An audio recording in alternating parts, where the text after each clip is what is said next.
శబ్ద కాలుష్యం వల్ల విద్యార్థుల చదువుకు ఆటంకం కలుగుతోందంటూ ఫిర్యాదులు వస్తున్నాయని డిప్యూటీ స్పీకర్ ఉండి ఎమ్మెల్యే రఘురామకృష్ణరాజు తెలిపారు. ఆలయాలు, ప్రార్థనా మందిరాల పేరుతో శబ్ద కాలుష్యం చేస్తే ఉపేక్షించేది లేదన్నారు. సుప్రీంకోర్టు నిబంధనలకు విరుద్ధంగా నివాసాల మధ్య ఉన్న మైకులతో ఏదైనా ఆటంకం ఉంటే పోలీసులకు ఫిర్యాదు చేయొచ్చన్నారు. ఎస్సీ, ఎస్టీ కేసులు పెట్టే అధికారం క్రైస్తవులకు లేదని, ఎవరూ భయపడాల్సిన పని లేదన్నారు. నూతనంగా ఆలయాలు నిర్మించుకోవాలంటే పంచాయతీ తీర్మానం తప్పనిసరిని స్పష్టం చేశారు.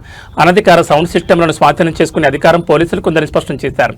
నివాస ప్రాంతాల్లో శాంతి భద్రతలు కాపాడాలని డీజీపీకి విజ్ఞప్తి చేశారు. రాష్ట్ర వ్యాప్తంగా ఒకే విధంగా నిబంధనలు అమలు చేయాలని రఘురామ కోరారు. మీడియా మిత్రులకు నమస్కారం. ఈరోజు మన సమావేశానికి ముఖ్య కారణం ఏంటంటే, గత కొద్ది రోజులుగా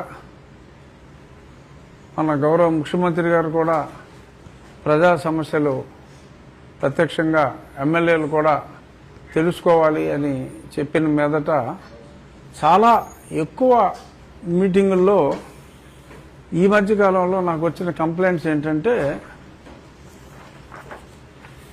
మైకుల గోల చాలా చోట్ల, ప్రెడామినెంట్లీ చర్చిల దగ్గర, కొన్ని చోట్ల దేవాలయాల వద్ద కూడా. అంటే మనకి పెద్ద మసీదులు ఈ సమస్య లేదు, ఎందుకంటే ముస్లిం సోదరులు ఉన్నదే చాలా తక్కువ.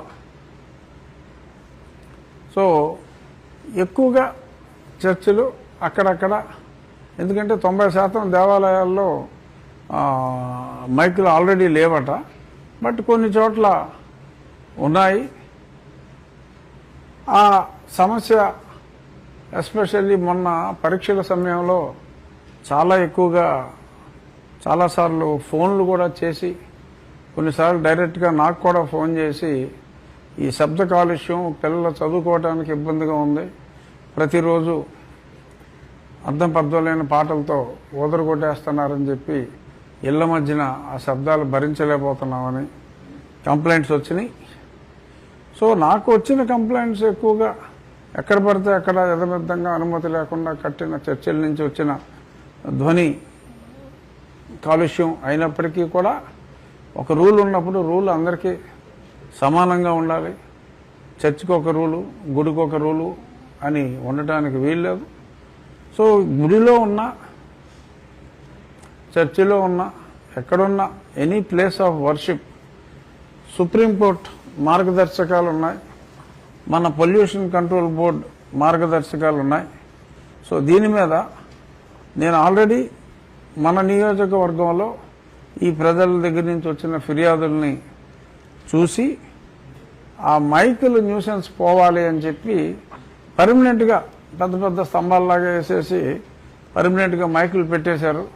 అలాగే దేవాలయాల్లో కూడా ఎక్కడ మైకులు ఉన్నా అవన్నీ కూడా తీసివేయటం ప్రారంభించాం. 1-2 రోజుల్లో అన్నీ తీసివేయటం జరుగుతుంది. ఇదే సమస్య అన్ని చోట్ల కూడా ఉన్నట్టుగా తెలిసింది. సో కాబట్టి నేను ఇది విస్తృత ప్రజా సమస్యగా తెలుసుకున్న తర్వాత ఈరోజు నేను ఒక లేఖ డీజీపీకి రాసి, ఆ కాపీని chief secretary of government of Andhra Pradesh, అలాగే ప్రిన్సిపల్ సెక్రటరీ ఎన్విరాన్మెంట్, ఎందుకంటే పొల్యూషన్ కంట్రోల్ బోర్డు అంతా కూడా వారి పరిధిలోకి వస్తుంది కాబట్టి వారికి నేను లేఖ రాయటం జరిగింది. జస్ట్ లేఖ చూపెడతా, నేను చదివి వినిపిస్తా. ఎందుకంటే ఇది ప్రజలందరికీ, ఆంధ్ర రాష్ట్ర ప్రజలందరికీ సంబంధించిన సమస్య. ఎవడో ఒకడు ఈ ఇష్యూ రేస్ చేయాలి.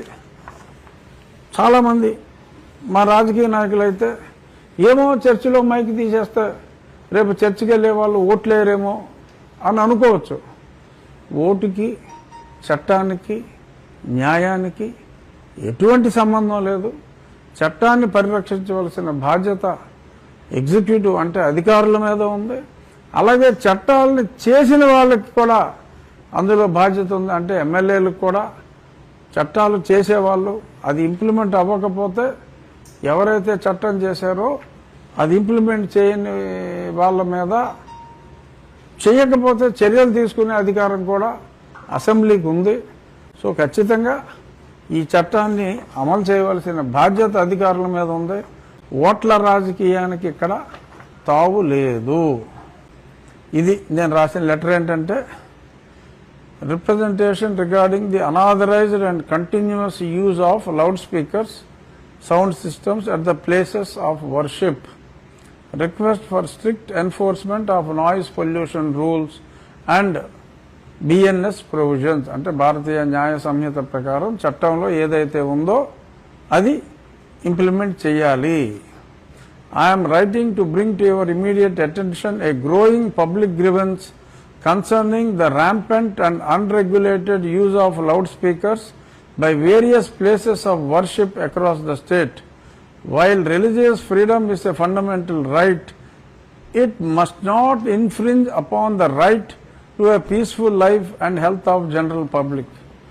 మతాన్ని ప్రాపగేట్ చేసుకుంటూ రాజ్యాంగం ఇచ్చిన హక్కు అయినప్పటికీ రాజ్యాంగమే జీవించే హక్కు, right to live and peaceful health nuisance చేయకుండా ఉండే హక్కు కూడా, నేను ప్రశాంతంగా బ్రతికే హక్కు కూడా ఇచ్చింది రాజ్యాంగం.